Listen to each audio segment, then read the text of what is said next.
I was camping in the middle of nowhere in Washington near Mount Rainier. It was the kind of place where the only company you expected was that of the rustling leaves and nocturnal creatures. Little did I know that the tranquility of my solitary sojourn was about to be shattered by an inexplicable and chilling encounter. One night, I awoke to an eerie sound outside my tent. Instinctively, I unzipped the canvas, only to find a man seated right by the remnants of my campfire. There was nothing particularly remarkable about him, just an ordinary-looking guy, devoid of any bag or pack. His presence, mere feet from my tent, sent shivers down my spine. His eyes widened as if he had seen a ghost when he noticed me emerging from the tent. Without a word, he bolted into the darkness, leaving me bewildered and unnerved. Despite my initial shock, I managed to convince myself that it was a bizarre yet harmless encounter, likely with someone under the influence. I pushed it to the back of my mind and carried on with my wilderness odyssey, determined to enjoy the serenity of nature.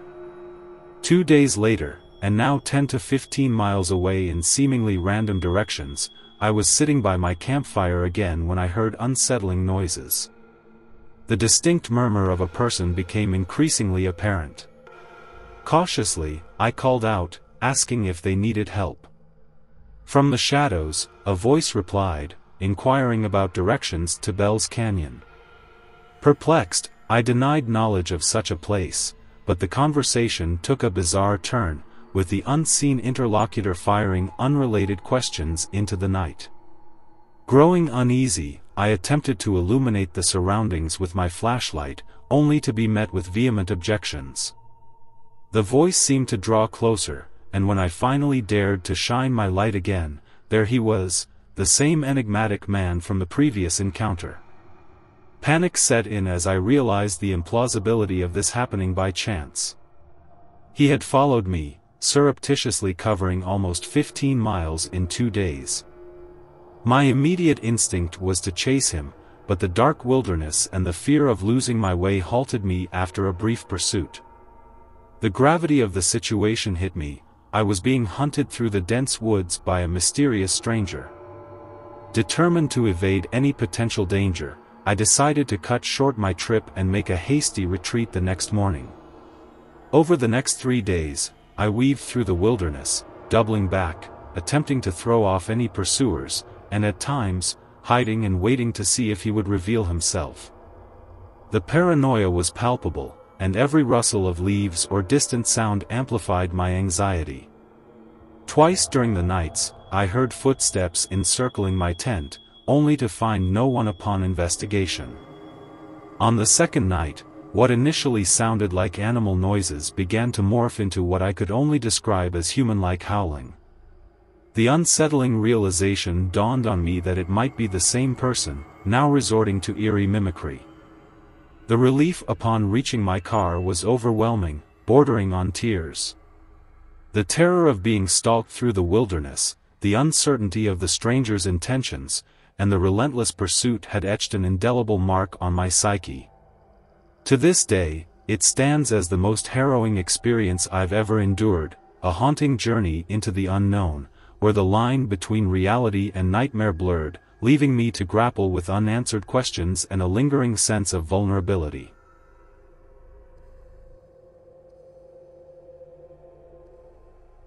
A few years ago, my girlfriend and I, seasoned hikers with several sections of the Appalachian Trail under our belts, decided to embark on a journey through the southern portion of Virginia's Appalachian Trail.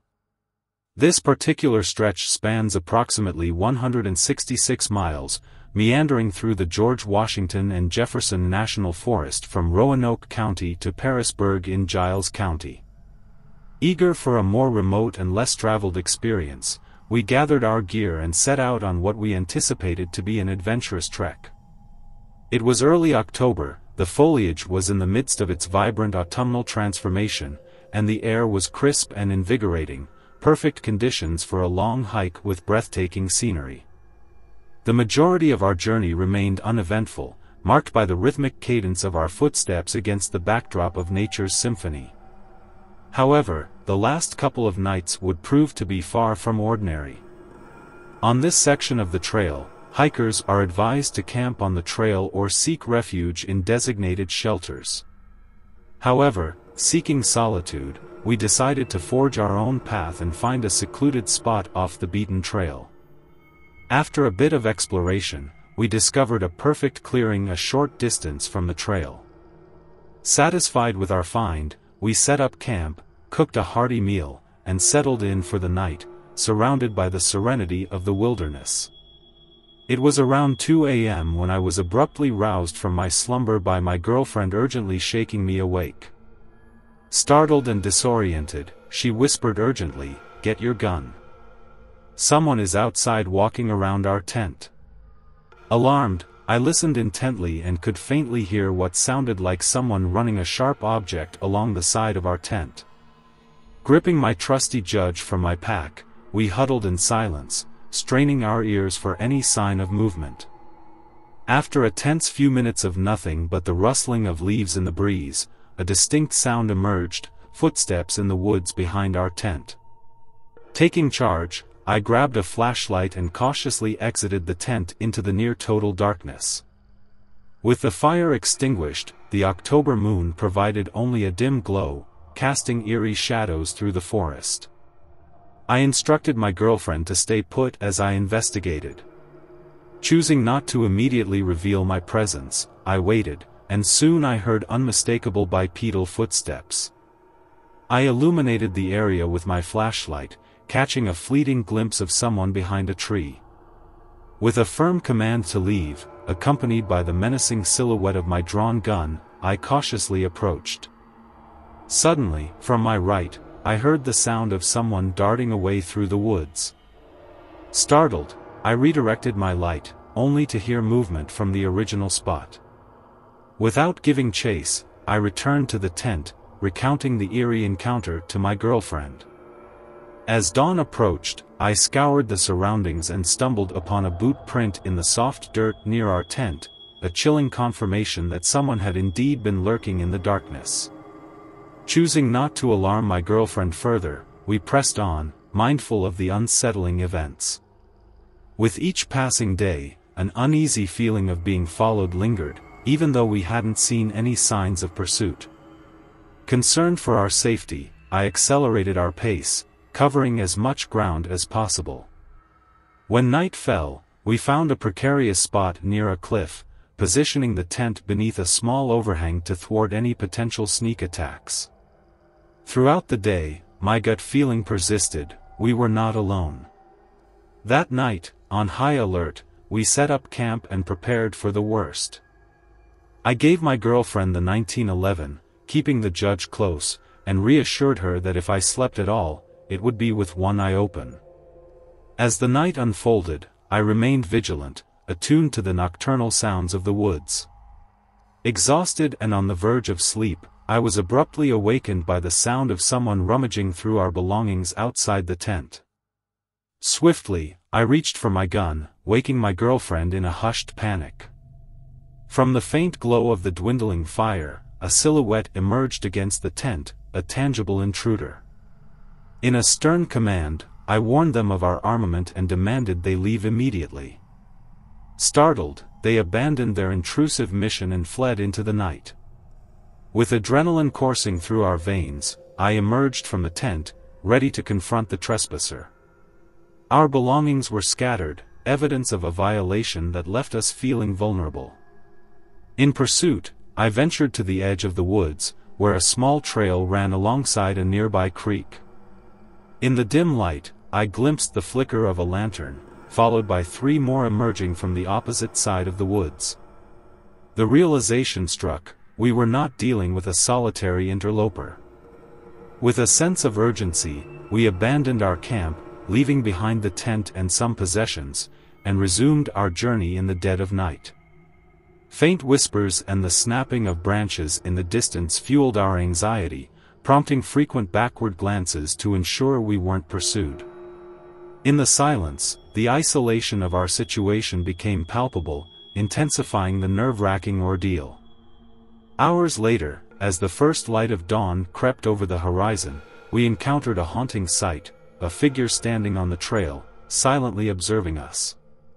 Straining to discern features in the dim light, I confronted them, demanding to know their intentions. The mysterious figure remained silent, a spectral silhouette against the early morning glow, before retreating into the woods. Maintaining a brisk pace, we pressed forward, periodically checking over our shoulders. The eerie feeling of being watched persisted, though the figure did not reappear. Finally, we reached the end of the trail, arriving at the parking area where my girlfriend's car awaited. Exhausted and relieved, we emerged from the Virginia woods, spared from what my imagination had painted as a nightmarish encounter with a clan of cannibalistic, inbred hillbillies. The identity and motives of those who had intruded upon our solitude remained a mystery.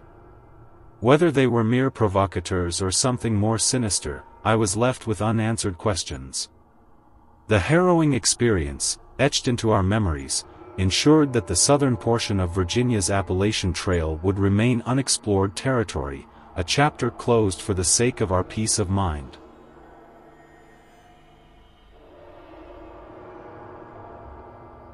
Two years ago, on August 11, 2018, my fiancée and I embarked on a two-night camping trip to a popular campground nestled about half an hour from our predominantly white, conservative, and unfortunately, racist hometown. As the anniversary just passed, I felt compelled to finally share the unsettling story that unfolded during that fateful weekend. On the first night, as we settled into our familiar camping plot, we couldn't shake the eerie feeling of being watched. Strange noises echoed through the woods around us, and although the campsite to our right was occupied, the one to the left was vacant. The campsites were reasonably spaced, about 150 yards apart, and having camped there the previous year, we were accustomed to the local fauna. We dismissed the nocturnal disturbances, attributing them to potentially harmless creatures like deer. The real terror struck on the second night, the night of August 11th. Having spent the day at historical battlefields with my family, my fiancée surprised me with a heartfelt proposal. We returned to our campsite, only to find things awry. Someone had violated our tent. Blankets were tossed, clothes strewn about, and my backpack had been rearranged. Even my underwear was missing. Naively, we brushed it off, thinking it was just a mischievous incident, since nothing important had been taken. We were, after all, just two 19-year-olds, still basking in the glow of our engagement. That evening, as darkness enveloped the campground, we built a campfire, roasting hot dogs and s'mores to celebrate our love. Cigarette smoke wafted through the air as we relished the moment. Around 9:30 p.m., we extinguished the fire, intending to retire to our tent for a quieter celebration. Little did we know, the night would take a sinister turn. Almost immediately after entering our tent, we heard the unsettling noises again, footsteps, and this time, unmistakable whispers. We exchanged alarmed glances. Someone was outside, creeping around our tent. We strained to listen, and to our horror, we discerned not one but two men. Fear gripped us as my fiancée uttered, "I need to go to the bathroom." The campground's bathroom was uphill, and most campers drove there. In the unsettling silence, we began dressing, my fiancée turning on the tent light. Then, a voice, malicious and menacing, pierced through the fabric walls, asking, "What are you doing?" The voice was accompanied by a sinister snicker. They had been watching us. We were frozen in terror. Being the foolish 19-year-olds we were, we decided to run for it. My fiancée, armed with a pocket knife and keys, yanked me out of the tent, and we sprinted towards our car.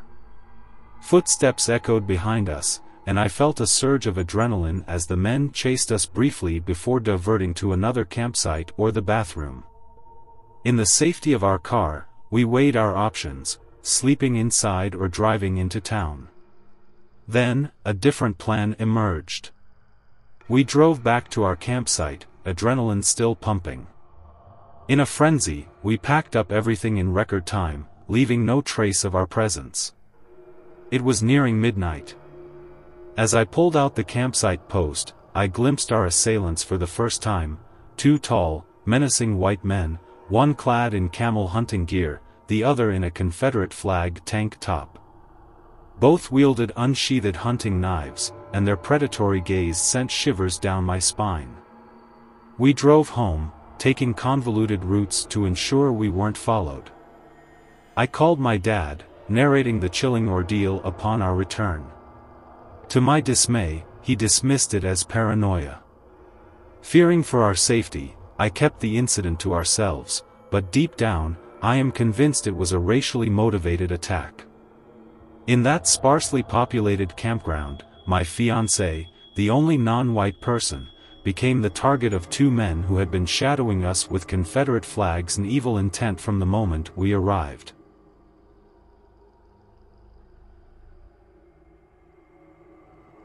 It was the summer before college, and my group of friends and I, 6 in total, decided to embark on an unforgettable camping trip. We were a mix of boys and girls, all fresh out of high school, seeking one last adventure before parting ways for our respective universities. The plan was simple: 3 couples, 3 tents, 3 days in the middle of nowhere. I, having been a Boy Scout, took charge of ensuring we had everything we needed: food, water, and all the essential camping supplies. Of course, being rebellious teenagers, we also stocked up on booze and weed for a more entertaining getaway. Mid-July marked the beginning of our camping expedition. Packed into Steve's spacious Honda Pilot, we drove for hours down back roads until we stumbled upon a seemingly secluded spot. It struck the perfect balance between isolated and safe, with houses nearby but not too close. We wanted an adventure, not a horror story. Setting up our camp took about an hour, and as the girls and Steve finished securing the site, Brandon and I decided to explore the surroundings while gathering firewood. As we wandered, we stumbled upon a fascinating trail. Not overly concerned, given the nearby houses, we assumed it was used by locals for hunting. Our first night was uneventful. We rolled a blunt, shared some drinks, and called it a night. The next day, we decided to venture deeper into the woods, leaving Brandon and Kaylee behind to watch the camp. Down the trail, we discovered a metal fence that led to an old cemetery. Signs of recent activity hinted at the living community's connection to this quiet resting place. Beyond the cemetery, tire tracks and a makeshift parking lot suggested a larger trail. The day passed peacefully as we explored, but the tranquility came to an abrupt end that night. We partied hard, not wanting to return with excess beer or weed. Little did we know, that night would be drastically different from the previous one. A blood-curdling scream pierced the night, emanating from Steve and Sarah's tent. We heard fabric being torn, and panic set in. Steve, quick on his feet, managed to fend off the attacker, grabbing both himself and Sarah and rushing to his car. However, Steve's tent was closest to the car, and the other 2 tents were closer to the trail. To reach Steve's car, we had to navigate past the assailant. The adrenaline-fueled escape was a blur, but we managed to reach the trail on the other side of the cemetery. The revelation clicked in my mind: this was the trail we found during our daytime exploration. Fearful of losing our way, I illuminated the path with my phone's flashlight.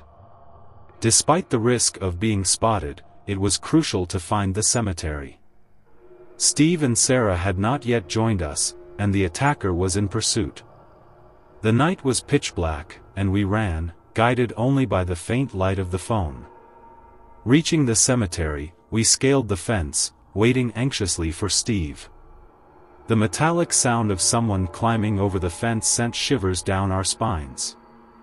The attacker was relentless, tracking us down with determination.